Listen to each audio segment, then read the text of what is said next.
हाय साथियों, मैं श्री कृष्ण आपका अपने यूट्यूब चैनल पर स्वागत करता हूं। तो आज हम देखने वाले 8 पे कमीशन से रिलेटेड कुछ बातें हैं दोस्तों, जो NJCM के बड़े नेता श्री मंजीत सिंह पटेल हमें बताने वाले हैं इसमें।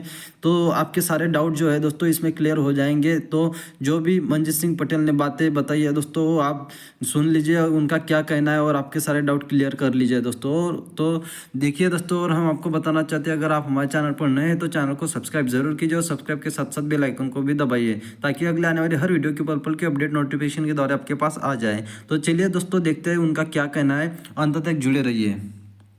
और आज जैसा कि आप जानते हैं कि आज जेसीएम की जो स्टाफ साइड है, ज्वाइंट कंसल्टेटिव मशीनरी, उसकी डीओपीटी के अधिकारियों के साथ आज बैठक है।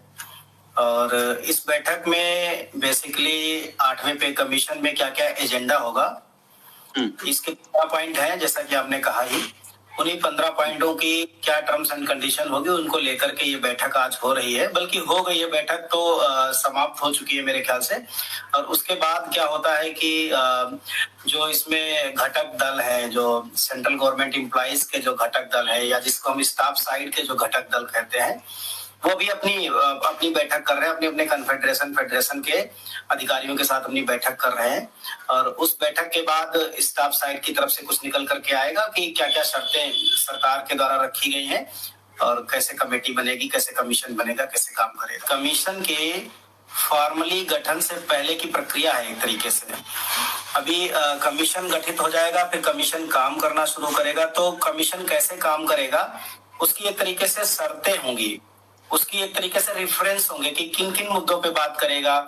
स्टाफ साइड अपनी तरफ से कुछ चीजों को रखता है कि मतलब ये चीज है, पॉइंट है हमारे, इन पर कमीशन बैठक करेगा। बैठक किसके साथ करेगा, इन पर कमीशन बैठक करेगा। बैठक किसके साथ करेगा, किन रिप्रेजेंटेटिव्स की वो सजेशंस को लेगा, उनकी संस्कृतियों को सुनेगा, देखेगा, किनके साथ बैठक करेगा।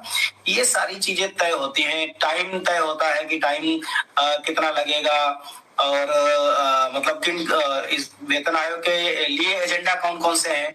अभी तो खैर 15 एजेंडा, उनमें DAR वाला भी एजेंडा शामिल है, जो पिछले 18 महीने का, जिसको आप कहते हैं DA लंबित है, DR लंबित है, वो जी कोविड के दरमियान का। तो इन सभी चीजों पर आज एक तरीके से एक कंसेंट तैयार हो जाएगी कि ये मुद्दे रहेंगे, पे कमीशन इन पे काम करेगा, इस हिसाब से काम करेगा। ऐसा नहीं हो सकता कि मतलब जो है, जब आज तय हो जाएगा इसकी बैठक में, तो उसी सिस्टम पे ही कमीशन काम करेगा। और जितने भी फेडरेशन, एसोसिएशन, ऑर्गेनाइजेशन है, उसी के हिसाब से, इन्हीं मिनट्स के हिसाब से पे कमीशन को अपनी संस्तुतियां दे पाएंगे, अपने सुझाव दे पाएंगे। सही कह रहे हैं। देखिए, नॉर्थ ब्लॉक की मीटिंग खत्म हो गई है, और उसके तुरंत बाद जो जेसीएम है, जेसीएम का जो स्टाफ साइड है, उसमें बेसिकली दो है। तो एक NFIR ग्रुप है और दूसरा है AIRF। AIRF का मतलब श्री शिव गोपाल मिश्रा जी, और NFIR का मतलब डॉक्टर M राघवैया जी। ये दोनों लोग अपने अपने फेडरेशंस के साथ बैठक कर रहे हैं कि क्या क्या टर्म ऑफ रेफरेंस, क्योंकि देखिए मिनट्स जारी करने का ऐसे किसी को पावर नहीं है। जब DOPT के साथ या फाइनेंस मिनिस्ट्री के साथ या कैबिनेट सेक्रेटरी के साथ कोई बैठक होती है, तो उसके सारे राइट्स सरकार के पास होते हैं। वो मिनट्स ही वही जारी करेगी पहले। तो अभी क्या है कि जो टर्म ऑफ रेफरेंसेस पर जिन पर बात हुई है, पहले इन लोगों की आपस में बैठक हो जाएगी, फिर उसके मिनट्स बनेंगे, तब आप लोगों को और पूरे देश को ये न्यूज मिल पाएगी कि आज के टर्म ऑफ रेफरेंसेस में क्या क्या तैयार हुआ है। उसका बाकायदा चल जाएगा जैसे भी स्टाफ साइड की तरफ से। जी जी। सर, अब जो सवाल है वो आपसे पूछा जा रहा है कि सर पटेल जी से पूछिए कितने का फिटमेंट फैक्टर की डिमांड रखी गई है, कहिए कि 2.86 होना ही चाहिए।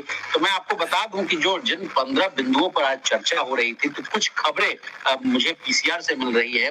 तो एक तो है कि फिटमेंट फैक्टर का निर्धारण करना, ताकि कितना हो, जैसा कि आपको पता है, पटेल साहब अगर मैं गलत होऊंगा तो आप मुझे करेक्ट कीजिएगा, क्योंकि विशेषज्ञ मैं आप ही को मानता हूँ। देखिए, 7वें वेतन आयोग में 2.57 था फिटमेंट फैक्टर, लेकिन अब कर्मचारियों की मांग है कि इसको 8वें वेतन आयोग में 2.89 से लेके 3.68 तक कर दिया जाए। बने इस बैंड के बीच में ही कुछ हमको मिले। शिव गोपाल मिश्रा साहब कह रहे हैं कि 2.89 हो, कुछ और शास्त्री कहिए या कोई और लोग कहिए, वो इसको कह रहे हैं कि 3 से ऊपर भी जाए तो कोई दिक्कत नहीं है। तो इन सब बातों पर हम लोग चर्चा करेंगे। तो चलिए एक एक पॉइंट पर हम लोग चर्चा करते हैं मंजीत बाबू। सबसे पहले जो बैठक में मुद्दों पर जो चर्चा हो रही है, फिटमेंट फैक्टर का निर्धारण, इसी से और कहानी को आगे लिए चलते हैं। मंजीत बाबू, क्या लग रहा है सर, फिटमेंट फैक्टर पर हम लोग शुरू से भी बने हुए हैं, सबसे पहले फिटमेंट फैक्टर और इस पर आप विस्तार से बताइए लोगों को।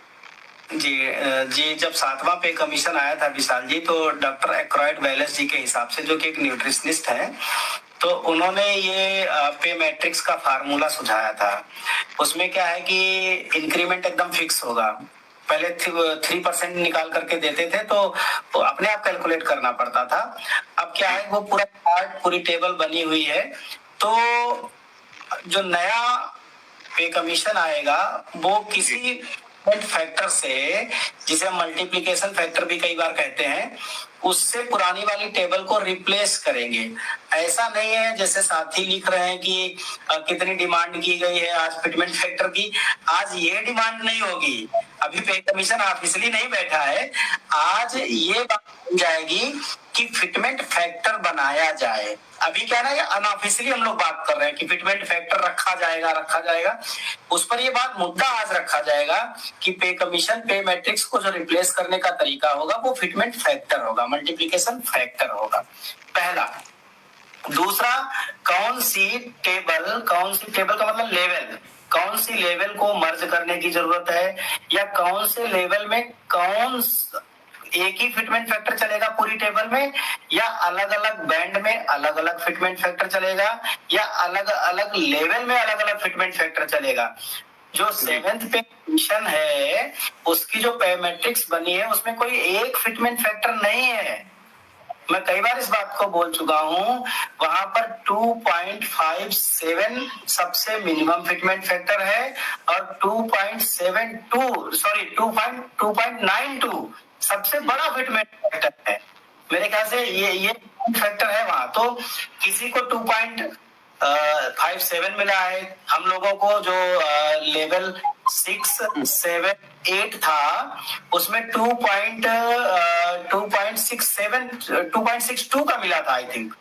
ओके। तो आज 7th में बोल रहे हैं ना मंजीत जी, 7th में बोल रहे हैं ना? ठीक है। तो अगर वो आपके पास पे मैट्रिक्स होगी तो आप देख सकते हैं, या फिर उस दिन हम लोग चलाए थे ना। जी। ये ठीक है, आप कंटिन्यू कीजिए, मैं कोशिश करता हूँ पीसीआर से निकलवाने की। वो क्या है कि अलग अलग, मतलब ये बात बनेगी कि जो फिटमेंट फैक्टर होगा वो यूनिफाइड हो सकता है, ना भी हो, अलग अलग लेवल अलग अलग हो सकता है, अलग अलग बैंड में हो सकता है। ऐसा भी हो सकता है आज कंसेंसस बने कि कौन से पे लेवल आपस में मर्ज कर दिए जाएंगे और नया लेवल तैयार हो जाएगा। जैसे जो पे बैंड 1 है, पे बैंड 1 में पे लेवल 1 to 5 आते हैं। तो क्या है कि उनको हो सकता है 5 लेवल की जगह हो सकता है 2 या 3 लेवल कर दिए जाएं, या हो सकता है पे बैंड 2 का कोई एक लेवल, शुरुआती 6ठा लेवल पहले वाले बैंड के साथ मर्ज कर दिया जाए।